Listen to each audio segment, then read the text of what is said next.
Hey guys, Virus here. Today I have another reaction video for you guys today. Today I'll react to Optimus Prime versus the Gundam. Now, this is another death battle video, and you guys did enjoy my last death battle video. And wow, the views I got too. We got tons of new subscribers, tons of new followers and stuff, and I just can't wait for this channel to hit 100 subscribers, guys. We were like this close. Not this close, this close. So, my money is going to be on Optimus Prime because, okay, I grew up with Transformers when I was little. I loved the movies. I watched the original cartoon. I had like tons of toys and stuff. And my money's just on the Optimus Prime. You cannot beat a Prime, for God's sakes. The Gundam, I seen it in pop culture movies. I've seen like a few episodes of the anime. Looks cool. Very powerful. But yet, it's being controlled by a kid, so. But anyway, let's begin. Actually, don't begin yet, because the original video will be in the description below. Make sure to like, share, comment, and subscribe to my channel if you guys are new. Let's begin. I'm just super excited for this, so. Go. Check out 23andMe, a DNA testing service that can offer insight into your ancestry, health, wellness, and traits. The 23andMe Health and Ancestry Service includes reports on how your DNA can influence your weight, sleep quality, sense of taste, and more. It's super easy to do. You just spit into the tube and mail it back to their lab to be analyzed. I learned a lot about my family tree, and I'm probably a little lactose intolerant. Order your 23andMe Health and Ancestry Service kit at 23andme.com/deathbattle. That's the number 23andme.com/deathbattle. 23andMe. And no, I'm not being sponsored. There you are. Death battle! Across this vast world of different nations with different people, it is the clash of opinions which truly divides us. However, there is one universal truth, which absolutely everyone can agree on. Giant robots are freaking awesome! Like Optimus Prime, exactly. The G1 Transformer. And the RX-78-2, the original Mobile Suit Gundam. These aren't just any robots, they're the old school classics, the first of their kind, and we're in for a robo battle of East versus West. Well, I can't wait for this. He's Wiz and I'm Boomstick. And it's our job to analyze their weapons, armor, you can't be Hasbro. Find out who would win. To be honest, Disney could probably be Hasbro, but you get the idea. Millions of years ago, on a distant Cybertron, a great unrest grew between two factions of robotic beings. Autobots and Decepticons. And the Autobots. With little warning, they found themselves entangled in civil war. Led by that douchebag Megatron, the Decepticons started gunning down any bot they pleased for basically no reason, including some guy named Orion Pax, which will be important later. Rest in peace, Robro. What Megatron didn't know was that this seemingly random encounter would end up reshaping the universe. Thanks to a robot Gandalf, Orion Pax was rebuilt into something bigger, stronger, and way more recognizable. The newest commander of the Autobots had risen. Optimus Prime. Autobots will never sacrifice freedom. He has the perfect voice. I don't know the voice actor, but he does a perfect Optimus voice. As a Transformer, he can scan nearby objects and morph his body to resemble one, becoming a robot in disguise. His favorite is a classic 1979 Kenworth K100 tractor. An oldie but a goodie which sports 500 horsepower and can book it over 80 miles per hour. Dang, that's a fast truck. Which, when he doesn't need it, mysteriously disappears into thin air. No, really, where the hell does that thing go? True. I need to know. More importantly, the life force of every Transformer resides in their spark, sort of like a soul. And Optimus is no different, except that his spark gives him a few unique abilities. Yep. Yeah, his spark's pretty rare. Compared to other robo people, it gives him increased strength, speed, and durability. He can shoot laser beams from his hands, fly with either a jetpack or his feet boosters, and move his limbs around while they're detached like some sort of ghost robot Rayman. Yeah. Woo! Optimus is referred to as a 0.1%er. That is how rare a being of his caliber is. One thing that I didn't really get is that if he's like Optimus Prime so powerful, how come the G1 movie he like died easily? Even though he came back in like the show later and the later seasons after it, I just didn't get like how he didn't get back up. Piece of robot god. The Matrix is a conduit for the power of Primus, the creator of the Transformer race. With this, Optimus can heal some of his most grievous wounds. What? Not all the time. Like, you know, when he died. Yeah. The power of the Matrix. Sad moment of my childhood, seeing Optimus Prime die right in front of me. Well, he has an impressive arsenal to hopefully keep that particular problem from coming up again. Yeah, never again. Regardless, he wields the Ion Blaster, a giant death cannon which Prime one-hands like a boss. This big old rifle fires bolts of energy strong enough to take down most Decepticons, and can even be fired into space from ground level. Even better, it never Oh yeah, I seems to remember run out of that. ammo. One can only dream. Optimus Prime also carries numerous weapons composed of energon. Like his a axe. raw energy force used by Transformers to power their technology and, well, themselves. He's got a glowy energon axe and energon swords, perfect for slicing up robots of all sizes.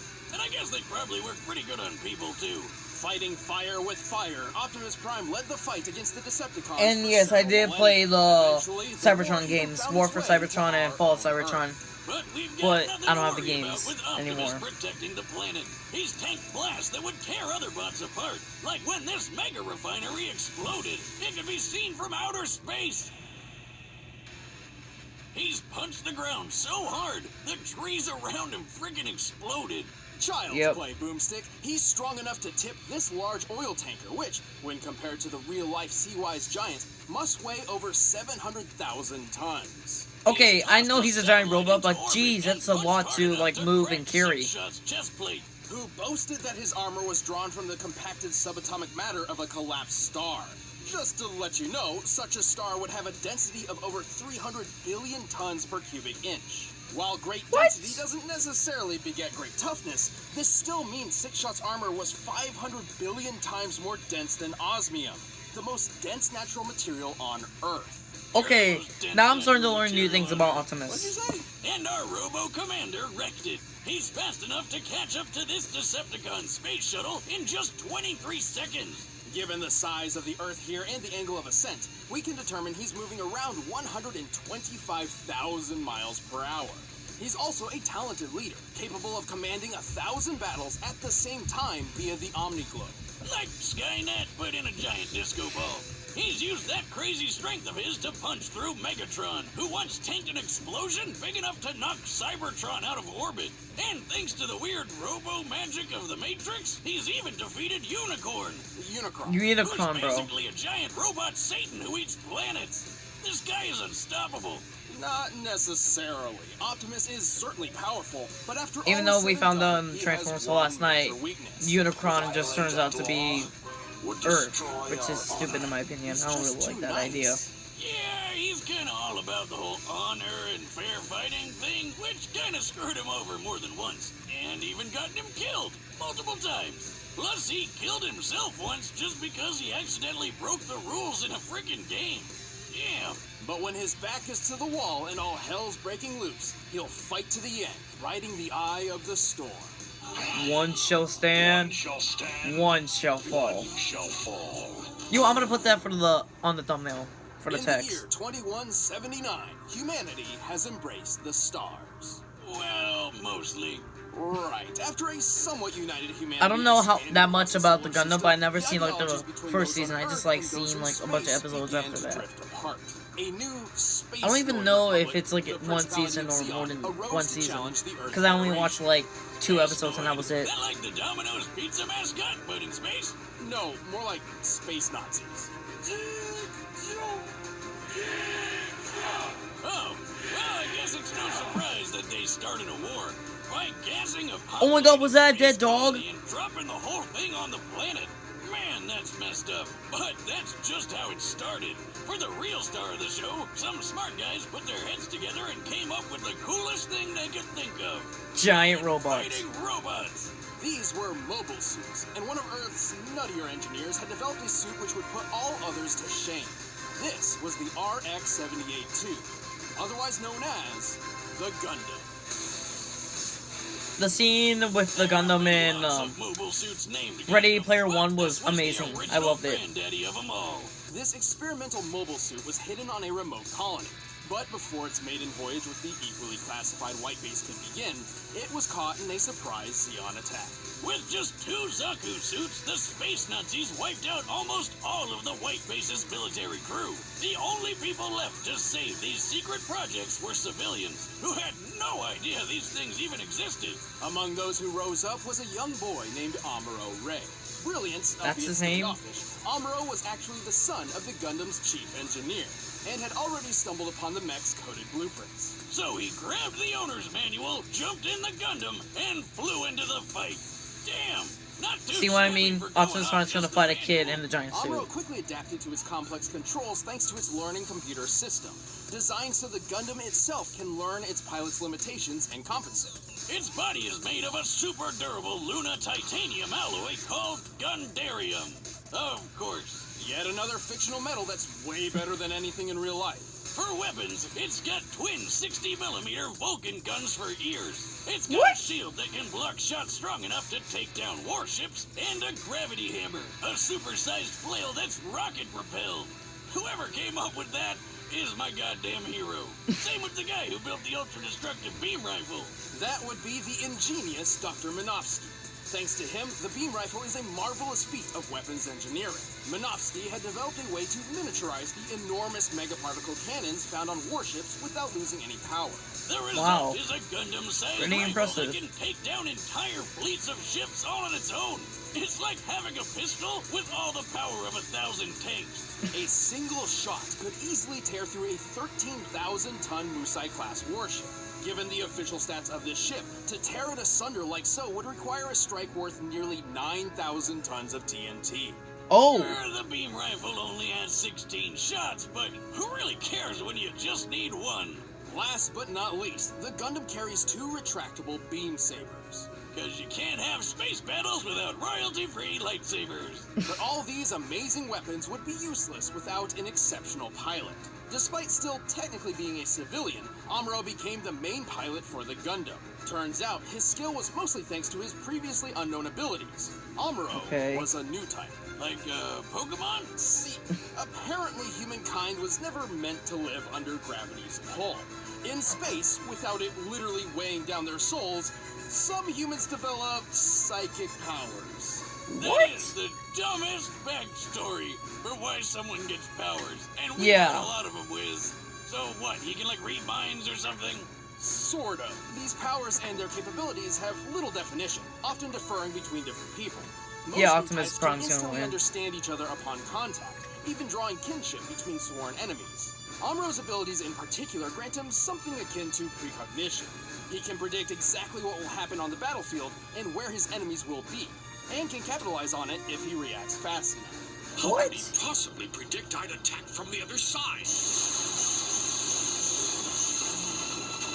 He shot down Okay, targets too maybe fast for the Optimus IC, might navigating lose, friends through a but collapsing my fortress money's still with gonna no be on Optimus. casualties. By the end of the war, Quickly, these comment down below and reflexes tell me were who do you guys think is pushing gonna the win. limits of the Gundam itself. A magnetic coating was added to the Gundam to compensate, reducing the suit's friction and increasing its speed by 27%. Sorry if I'm too quiet. Over 14 years of military service, Amuro became a legendary pilot. He even learned how to use these super fast funnel guns with his psycho powers. Speaking of speed, the Gundam is comparable to the red Zaku piloted by Amuro's rival Char, which is 3 times faster than the standard green model.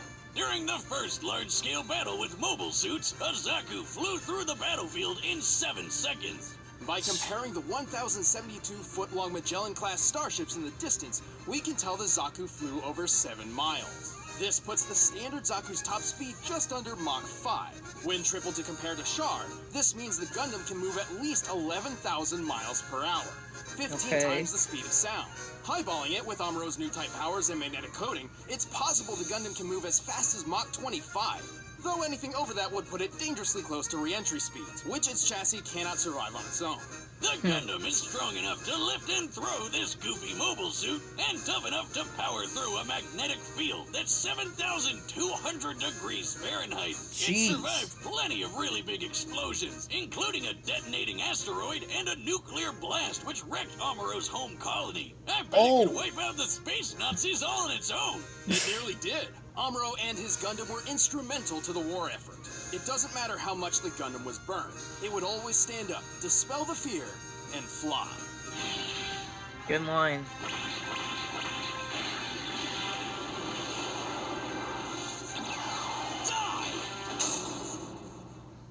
Let's see this battle. Buttons are set. Let's end this debate once and for all. Optimus is gonna win, guys. I can already tell. Your eating habits. Blue Apron. By now, you've probably heard of Blue Apron, the Yep. leading meal kit delivery service in the U.S.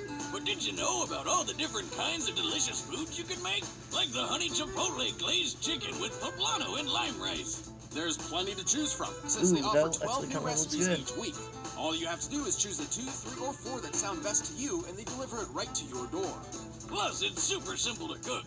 It's got easy-to-follow instructions and perfectly proportioned ingredients. They're non-GMO, and the meat has no added hormones. My favorite part is feeling like a master chef, making creative and delicious meals with my own hands. You guys really need to try it out. It's pretty nice coming home knowing I'll have a delicious meal I can whip up with ease. So check out this week's menu and get your first 3 meals free at blueapron.com/battle. That's blueapron.com/battle to get your first 3 meals free. But right now, it's time for a death battle! Let's see this. Come on, Optimus, you're my man. Don't let me down.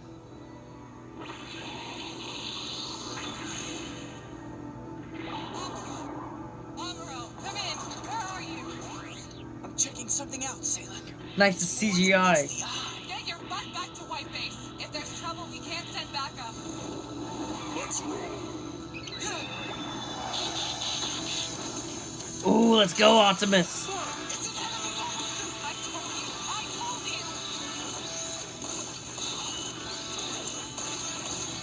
That's too fast.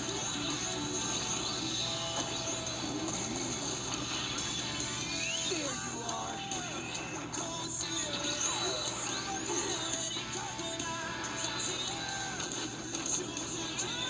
The music.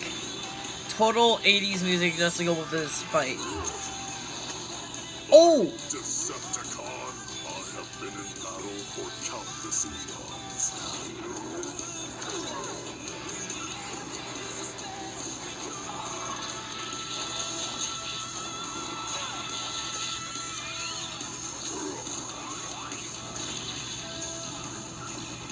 Come on, Prime.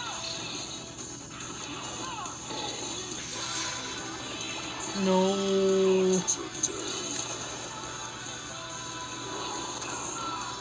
He never misses.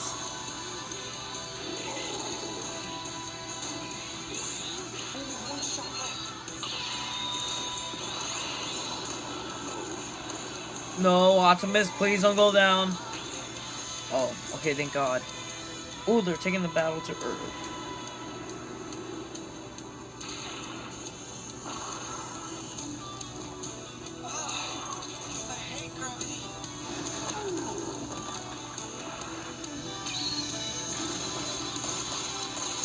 Yeah, but now you're in Optimus's playground. We're not in space anymore, bro.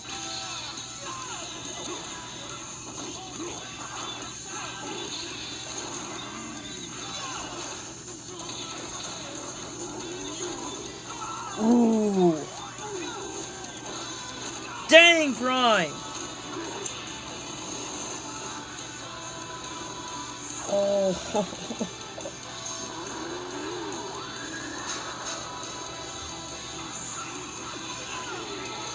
No, no, no, no, no. I'm just bad. I must stand, so you shall fall.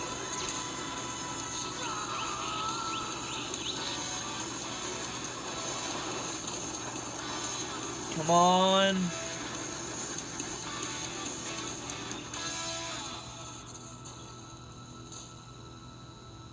KO? Yes! He's got the touch! I called it. He's got the power! The Gundam was an impressive machine, and Amuro was a skilled pilot, but Optimus's millions of years of battle experience completely overshadowed Amuro's 14.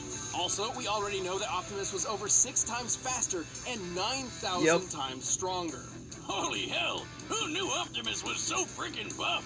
But the Gundam held plenty of its own advantages. He's old, With Amuro's he's super future sense powers, strong, he could he's keep up with fast. Optimus's speed, and with the Gundam's firepower, He's a who good cares fighter. how much it could lift? Unfortunately, the Gundam's limited ammunition meant this couldn't last. And True. even then, Optimus could certainly survive a shot from the beam rifle. Remember that refinery explosion Optimus survived? The one you could see from outer space? This blast left an enormous gash on the planet Cybertron. To measure the power of this explosion, we needed to compare it to the curve of the planet. Now, Cybertron's size is pretty inconsistent throughout G1 Transformers history, but even when using the Isn't it alternating Cybertron like sizes the size between of a cartoon moon? and the comics, I think the it blast is. is far more destructive than the beam rifle in both cases. And Optimus just walked right out of that bitch. And this isn't some weird outlier just out of the comics either. In the cartoon, Megatron survived a blast that pushed Cybertron out of orbit. And he's pretty comparable to Optimus. To be fair, the Gundam boasted some impressive durability feats too. Like when Amuro accidentally blew up a Zaku's nuclear reactor right in his own face. Hey, give him a break. It was his first time. This explosion created a hole in the space colony which sucked out Amuro's father. Whoops. On the bright side, he's gonna save some money on Father's Day gifts, right? And with his heightened mind, we Boomstick. deduced the scope of the explosion. It's over 150,000 kilotons of TNT. How could Boomstick That's say something like 10,000 that? times That's more so powerful offensive. Than the bomb that dropped on Hiroshima, but still nowhere close to the refinery explosion Optimus survived. Also, the Gundam couldn't dodge Optimus's ion blaster forever. It was fast enough to strike targets in orbit from ground level. That puts its laser speed over 3 million miles per hour. Even when he knew it was coming, Amuro couldn't react quick enough to dodge or block anything that fast. And even then, Optimus's time in the Omni-Globe proves he can think way faster than Amuro. And Yup. just to blow your mind even more, in order to obliterate Unicron with the Matrix, the energy output must have equaled more than 40 yotatons of TNT. Like the Okay, Star Wars whoa. game. And you know what they say, size matters not, especially when Optimus has defeated opponents as big as Devastator. The Gundam was a powerful mobile suit with some astonishing firepower, but was ultimately outmatched by the Autobot's strength, speed, durability, and experience. I'd say Optimus was primed for this fight. The winner is Optimus Prime. Thanks for watching, guys. If you want to see the exclusive commentary on this episode, check Now, out the box over there. And if That was a good death battle. I enjoyed that one more than I did with the Bane versus Venom one. I told you, Optimus Prime would win a death battle against any Gundam or any other giant robot. God, I can't talk right now. But anyway, that's the I'm sorry. But anyway, I hope you enjoyed the reaction video. If you did, make sure to like, share, comment, and subscribe to my channel if you guys are new. Comment down below. Give me some suggestions that you guys want me to react to. Oh, my throat. And I'll see you guys next time. Peace and love, viruses. Goodbye.